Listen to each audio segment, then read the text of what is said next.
Hey guys, welcome back to Dropping Knowledge. It is Colton, and man, it is good to be here. I actually had a baby last week. I know, little Emery Lee was born on Wednesday, so I have been in and out. Ryan gave an incredible message last week. I hope you listened to that and enjoyed it. But man, I am glad to be back. I am glad to be doing part 2 of our series, Freedom Through Authority. And I know I went a little long last week. Thanks for hanging with me. But I'll get it moving right now because I want to be respectful of your guys' time, even though you probably don't have too much to do. But let's hop into it, all right? So this week we're going to be talking about another authority in our lives and how we can find freedom through that. Last week we talked about how God is the ultimate authority and all other authority comes from Him. And so obviously, especially you guys as teenagers and young adults, the next basic thing that we need to realize is that our parents are an authority in our life. And some of you guys are about to hit that X button right now and try and get out of this as fast as you can because you don't want to hear about how your parents need to be listened to. But guys, don't do that, please, because I remember being you and I probably would have done the same thing and I had issues with it as well. But I promise you that if you apply what God has to say in the Bible about your parents, man, it is going to be so much easier and so much better for your life going forward. So let's jump into it. And guys, we're going to just look at what the Bible has to say first about parents. So we're going to hop into Ephesians 6, 1 through 3, and the writer Paul says this. He says, "Children, obey your parents in the Lord, for this is right. Honor your father and mother, which is the first commandment with a promise." That's important, all right? And he says, "so that it may go well with you, and that you may enjoy a long life on the earth." All right, now this is the first commandment, Paul says, that has a promise, and a promise is something that 100% of the time when God makes it, will happen. Okay, now that means that if you obey your parents, if you honor your father and mother, that this promise that it will go well with you and you'll enjoy a long life on the earth will happen. Now that can be super literal as your parents like, "Hey, make sure you look both ways before you cross the street," and you're like, "I gotta listen to you." Boom! Bus takes you out, life over. Okay, it could mean that, or it could mean that, man, if you follow the rules that God has given your parents that they give to you, you're gonna enjoy your life so much more. You're gonna have more freedom and more abundance than you ever had if you tried to do things your own way. Now, when God makes a promise, I definitely try and listen. All right? I hope you do too. And so point number 1 is that you actually will honor God by honoring your parents.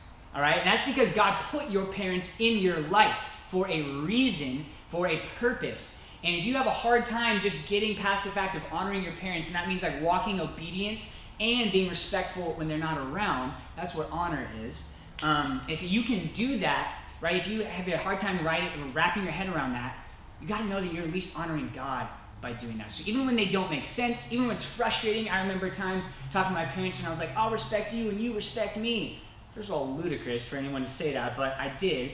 And I realized that I was disrespecting God by disrespecting my parents. All right, so point number 1, you need to honor God by honoring your parents. Now there's a key point that comes to that because God actually gave your parents instructions on how to be parents too, so that you know that when you're listening to them, you're not just listening to them, you're listening to God. And in Deuteronomy 6 through 7, it says this: "These commandments that I give to you today are to be on your hearts." He's talking to parents. And he says, "Impress them on your children. Talk about them when you sit at home and when you walk along the road, when you lie down and when you get up."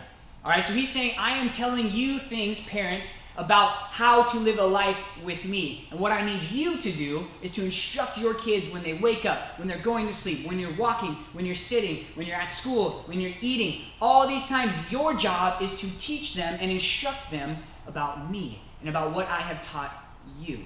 Okay? So we know that the rules that our parents are giving us hopefully are coming directly from God. And their job is to instruct us and to guide us. Now, my situation was I grew up with parents that were super involved in church, loved the Lord, and tried to teach me the best way they knew how to do the same. And it was even hard for me in that situation because there was times when I didn't feel understood. I thought that they were just making things up, right? And so I tried to rebel and pull myself away from some of that. And I realized that, man, some of you guys may not even be in that good of a situation, and I can't imagine how hard it is. And so it leads to this other question: Colton, man, what if my parents aren't following God?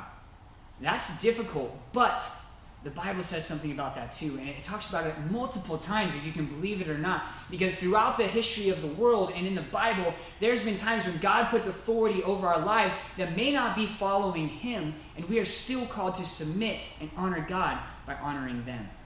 And we're going to talk about a guy named Daniel, all right? Now, Daniel was from Judah. And the nation was conquered by the Babylonians. The Babylonians were known to be evil and wicked, and they were ruled over by a guy named King Darius, who was like the head honcho, not a good dude. All right, he conquers Judea, and he takes Daniel as a slave, and part of their system was to integrate them into their culture and make them live like the Babylonians. And Judah and Babylon could not have been more different. All right, now we're not typically ruled over by Babylonian kings nowadays. I mean, hopefully not. If that's your situation watching this, this is even more relevant, but what we're going to do is we're going to switch Darius for our parents, right, as the authority that may not be right in line with God. And so they're bringing Daniel in, and the first thing that he has to do is he has to eat their food, which was considered unclean, something God asked them not to do. Now let's see what Daniel does. Daniel 1, 8 through 9 says, "But Daniel resolved not to defile himself with the royal food and wine, and he asked the chief official for permission not to defile himself this way. Now God had caused the official to show favor and compassion to Daniel." All right, so there's a key part in that verse, right? Daniel realizes that what they're asking him to do is not right. Does he rebel? Does he freak out? Does he grab a sword from a guard and start slashing? No, he asks the official for permission. He submits himself to the authority God has put over his life, even though they're asking him to do something that's not right. Right? That's something that he is not comfortable with. And God honors that, and he shows Daniel compassion, and he lets them not have to eat the food, right? And they get vegetables and water, and it turns out they actually get stronger than the other slaves who ate the food. So God honored that. And so point 2 is that having parents that are not perfect or even not Christian does not give you a hall pass to rebel against them, right? God has a plan. He knows what he's doing. He wasn't shocked when those parents came into your life, and he's like, whoa. No, he knew. He knew, and it does not give you a hall pass to rebel against them, okay? Now, there's an exclusion to this, all right? The Bible doesn't release us from authority, but if you're going through something abusive, if you're going through something that is illegal activity, you need to respectfully, right? Don't freak out. You need to talk to an adult that you trust right away, right? You need to talk to someone that can help you, and if things get really bad, you need to call the police, right? You need to stand up for what is right, but you still need to submit to your parents, all right? Hopefully none of you are in that situation, but if you do find yourself there, I just want to put that caveat, all right? You need to take care of that. But that's what happened to Daniel. God honored him for honoring the authority that God put in his life. And some of you guys might not find yourself in that situation, because that story is pretty clean and neat, right? Daniel talks to the official, it ends, he gets what God had actually wanted all along, and it's a happy ending, right? But we find ourselves sometimes in life where it's not exactly like that, right? Maybe your parents might say, "Hey, I noticed you're reading your Bible, and I don't agree with that. Stop." All right, they say, "Hey, youth group is on a school night, or there's this event that's on a school night. I don't want you to go." I know, but I know I'm supposed to go to church. I know I'm supposed to read my Bible. So what do you do? Right? And as much as it kills me to say, you have to honor your parents. Now, that doesn't mean that you just throw your hands up in the air well, I guess I'm never picking up the Bible again. I guess I'm never going to church again. It means that just like Daniel, he stood up and he asked, right? He's like, "Hey, this is where I'm coming from. This is what I believe." And hopefully, if your parents are anything like they should be, they'll respect that and they'll be able to work with you, okay? And now there's another story that Daniel found himself in a very different situation, all right? And a little background for this. Daniel, after this food incident, becomes an advisor to the king. And not only does he become an advisor, but he rises in the ranks and becomes the most trusted advisor that Darius has. And the other advisors see this and they're like, "Man, we got to get rid of this Daniel guy. Right? He's messing up our career plan, okay? We're trying to climb this ladder, and this guy's one step ahead of us." That's what God does, just by the way. Little tidbit there. But, so they craft a plan to trick Darius into killing Daniel. And they go to Darius and say, "Hey, do you like other people praying to other gods than you?" And Darius is like, "No, of course not. Who does?" And they're like, "All right, well, why don't we pass a law that if someone prays to another god other than Darius, we'll have to put him to death."